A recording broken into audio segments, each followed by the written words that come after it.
Chapter 4. Looking at a king's mouth, said an old man, one would think he never sucked at his mother's breast. He was talking about Okonkwo, who had risen so suddenly from great poverty and misfortune to be one of the lords of the clan. The old man bore no ill will towards Okonkwo. Indeed, he respected him for his industry and success. But he was struck, as most people were, by Okonkwo's brusqueness in dealing with less successful men. Only a week ago, a man had contradicted him at a kindred meeting which they held to discuss the next ancestral feast. Without looking at the man, Okonkwo said, "This meeting is for men." The man who had contradicted him had no titles. That was why he had called him a woman. Okonkwo knew how to kill a man's spirit.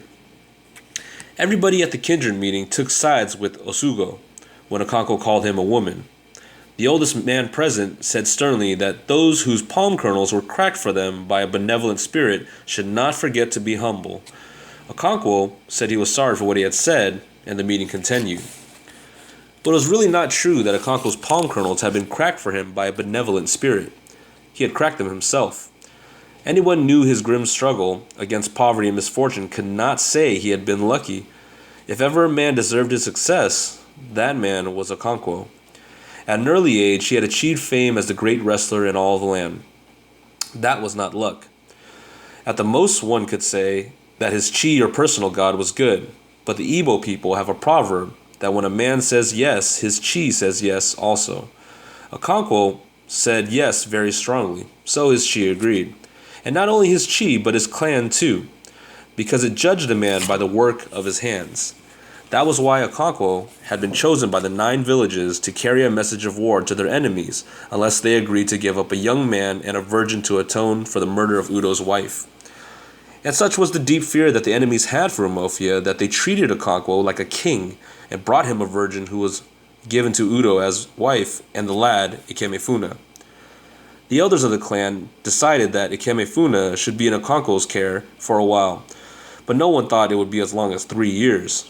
They seemed to forget all about him as soon as they had taken the decision. At first, Ikemefuna was very much afraid.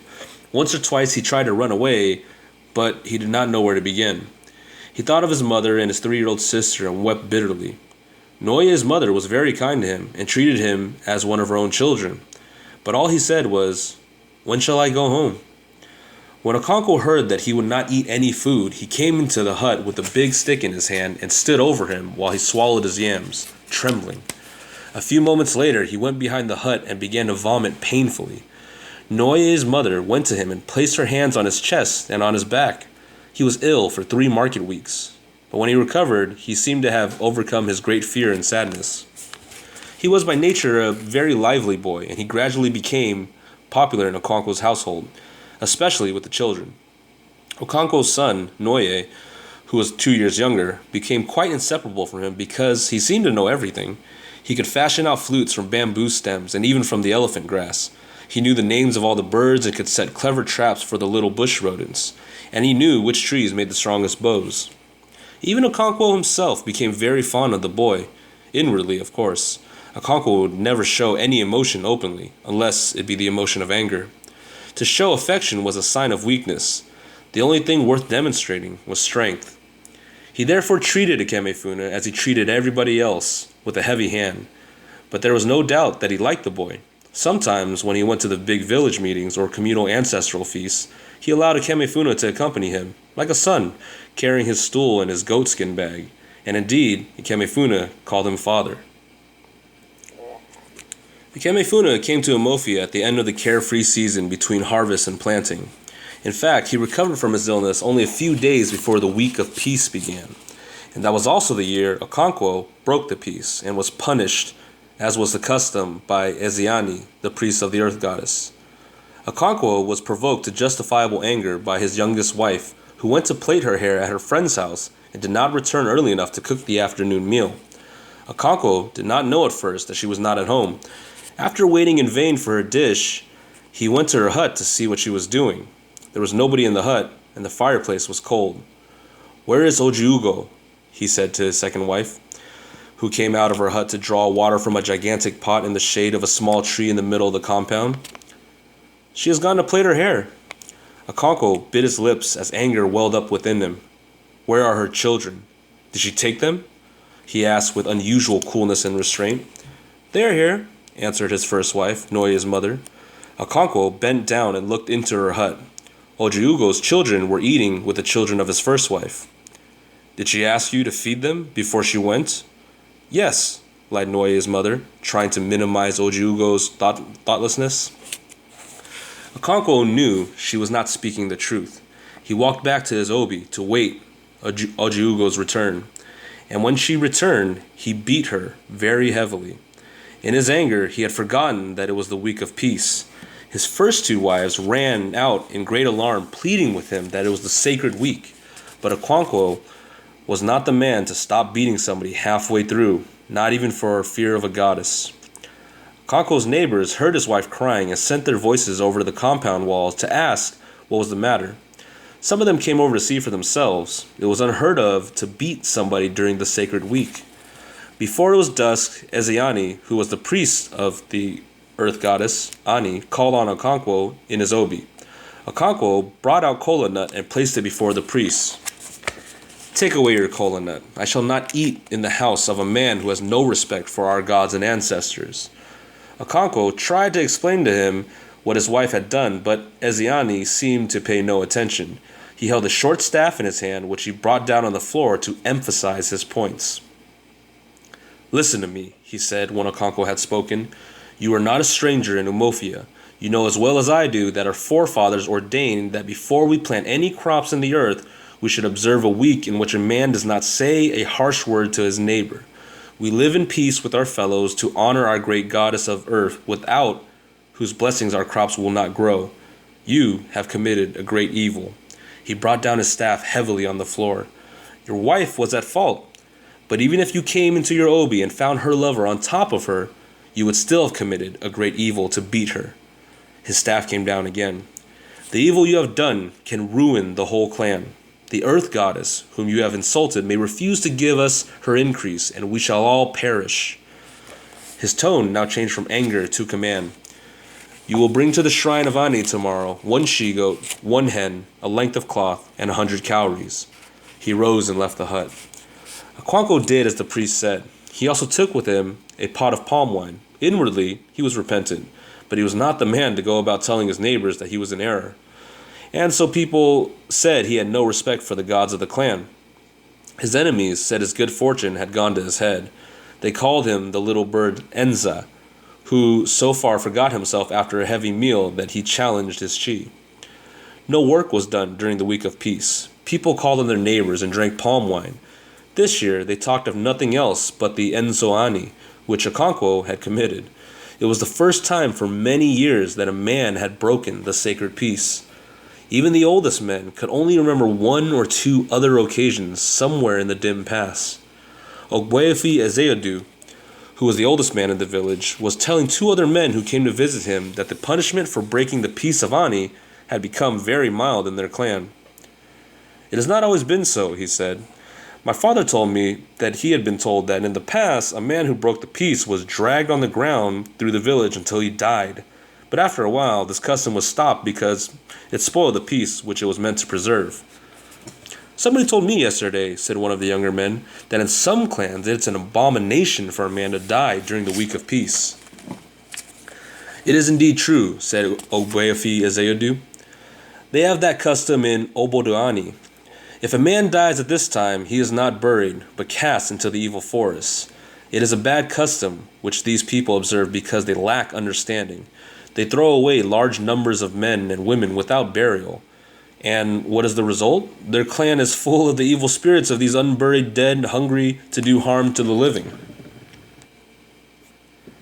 After the week of peace, every man and his family began to clear the bush to make new farms.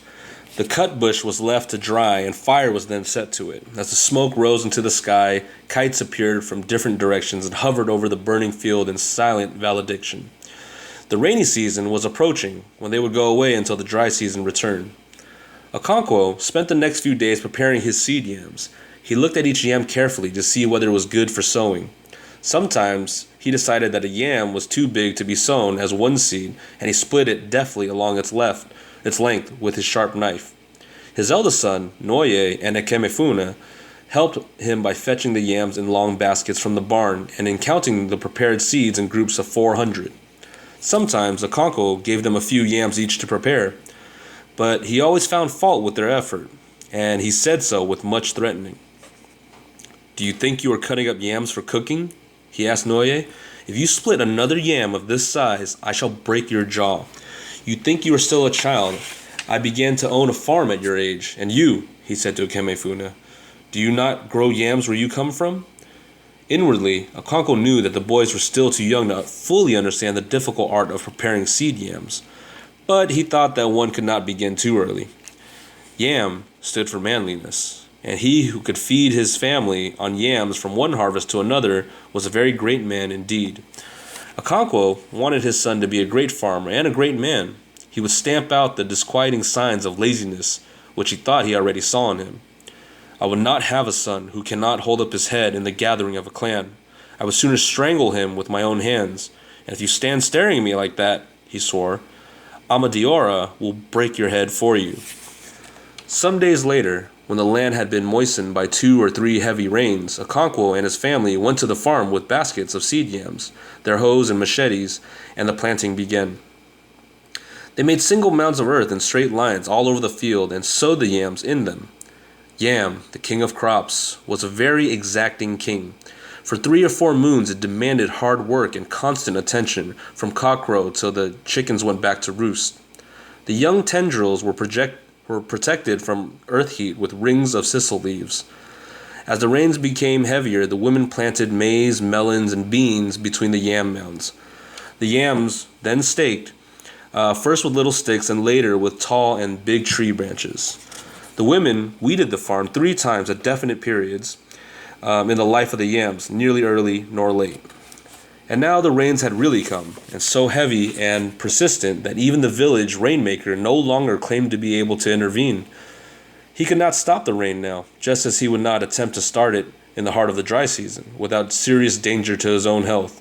The personal dynamism required to counter the forces of these extremes of weather would be far too great for the human frame, and so nature was not interfered with in the middle of the rainy season.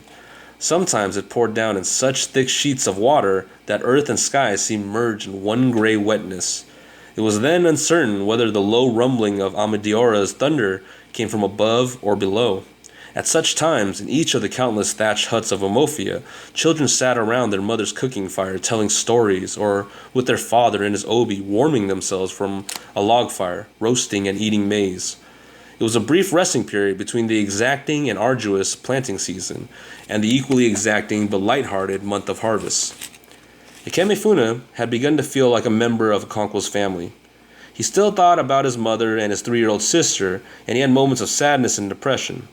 But he and Ngoye had become so deeply attached to each other that such moments became less frequent and less poignant. Ikemefuna had an endless stock of folk tales. Even those which Ngoye knew already were told with a new freshness and the local flavor of a different clan. Ngoye remembered this period very vividly till the end of his life. He even remembered how he had laughed when Ikemefuna told him that the proper name for a corn cob with only a few scattered grains was Eze Agadi Ngoye, or the teeth of an old woman. Ngoye's mind had gone immediately to Ngoyeke, who lived near the Udala tree. She had about 3 teeth and was always smoking her pipe. Gradually, the rains became lighter and less frequent, and the earth and sky once again became separate. The rain fell in thin, slanting showers through sunshine and quiet breeze. Children no longer stayed indoors, but ran about, singing. The rain is falling, the sun is shining, alone Nyandi is cooking and eating. Ngoye always wondered who Nyandi was, and why she or he should live all by himself, cooking and eating. In the end, he decided that Nandi must live in that land of Ikemefuna's favorite story, where the ant holds his court in splendor, and the sands dance forever.